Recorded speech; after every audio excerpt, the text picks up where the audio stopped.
Hello, everyone, and welcome to another episode of Paranormal News. Tonight's article comes from sstimes.com. It's the Southside Times, and it was published on September 24th, 2020, and it was written by Stephanie Dolan. And the title here is When Pets Are Silent Witnesses to the Paranormal. And this here says by Rick Hinton, so maybe Rick Hinton is the one that wrote it. I don't know why Stephanie Dolan's name is up there beside the date. Who knows? Do you recall these occasions? Sweetie the Pooch, or Studs the Cat, suddenly turning their attention very intensely into a corner of the room, staring with a fixed gaze. Maybe there's a low growl from Sweetie, or hair standing up on the back of Studs as his tail twitches across the floor. A dark, empty barn produces nervous sidestepping from the horses, with their tails twitching like fans. You are oblivious and see nothing, rationalizing it's just some kind of animal thing. It could be. Or maybe you have just experienced something of a paranormal nature and didn't make the connection. Animals have a heightened sense of awareness. It is thought we humans once did also, but generally grew out of it after our childhood. Animals, however, don't grow out of it. They see and hear things that you and I never will. I don't know how it works, it just does. Is it a type of sixth sense that places a different spin on what we consider normalcy? Or are there things just behind the veil, only privy to them? It makes a lot of sense. There are paranormal groups that use dogs in their investigations. I haven't heard of any groups using felines, which I get. Cats could care less about helping you and have no desire to expand beyond their daily routine of food and long naps. Dogs, however, will most often let you know if something fishy is going on. If it's something of a supernatural nature, they generally go on high alert or shrink back trembling and become useless. They can't vocalize what is happening, but are sure entertaining to watch. I tried a dog once. He was on continual lookout for something to eat and begged snacks, pooped on the floor twice, and had a strong desire for someone to rub his stomach continuously. He just wasn't into it. I haven't used one since. I did think for a while that I had a paranormal cat. Years ago, Casey, the cat of wonder, would plant herself in front of the bedroom of our mobile home, my newborn son's room, and stare transfixed at a painting of Jesus kneeling in the Garden of Gethsemane. Frankly, to see her sitting in the dark and staring at the picture for hours creeped me out. Yet I was determined to figure it out. Had Casey become a Christian puss? What exactly was going on in a cat's mind? I sat with her in the dark one night and possibly came up with a solution. Passing traffic headlights from the street outside played through the bedroom window shades, moving briefly across the glass of the picture. Debunked. I relocated the picture and the mystery was solved. It didn't, however, explain the voices coming from this room over the baby monitor. Casey was of no help in that area. Presently, I can only imagine what transpires in our compound on Southport Road with Norm the dog, deceased, and Jerry the cat.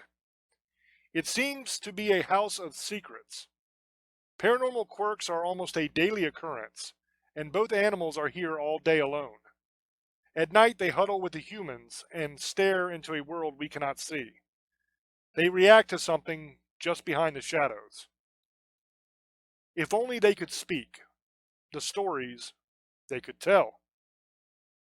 And that is the end of this article. So this was an interesting article. The reason that I brought this to the channel is it is an article that kind of supports the episode that we did of staring on Do Animals Have Souls, where we talked about animals and children being able to see the paranormal on a more regular basis than regular adults can. And this is just kind of more support for that episode, really. It's just to bring another article that says that exact same thing, basically. That animals and children have a connection to the paranormal that most adult human beings just don't have anymore. Now, there are exceptions. You have psychics and you have mediums and you have people that are gifted that can see these things on a normal basis. But for the majority of the population, it's something that just doesn't happen anymore once we grow up. Now, not every kid sees them as well. But the question is, do you think that we all see ghosts and spirits and stuff like that when we are children and just some of us don't remember it? That's an interesting question to ask because when I look back on my life, I have flashes of memory from when I was young.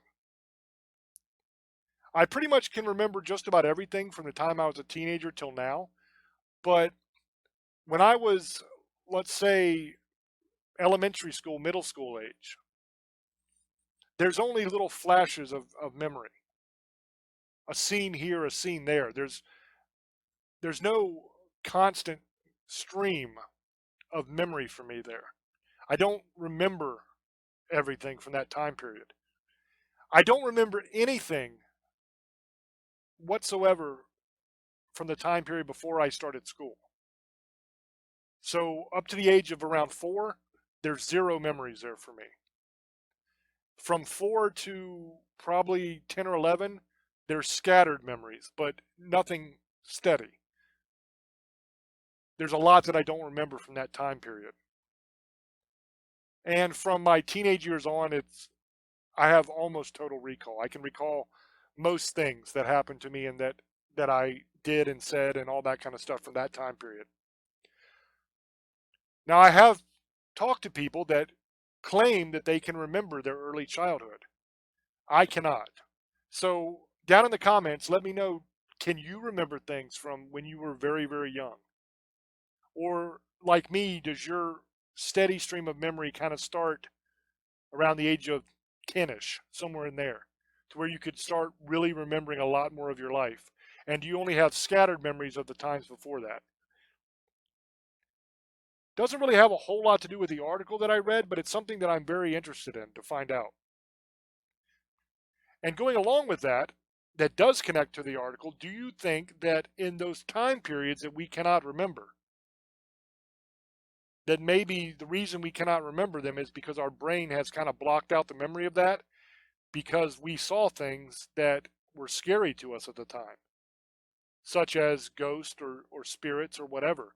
And because we saw those things and they scared us, our brain has chosen to block out that memory because it's traumatic. That makes sense to me. I don't know how much truth there is to it, but it definitely makes sense.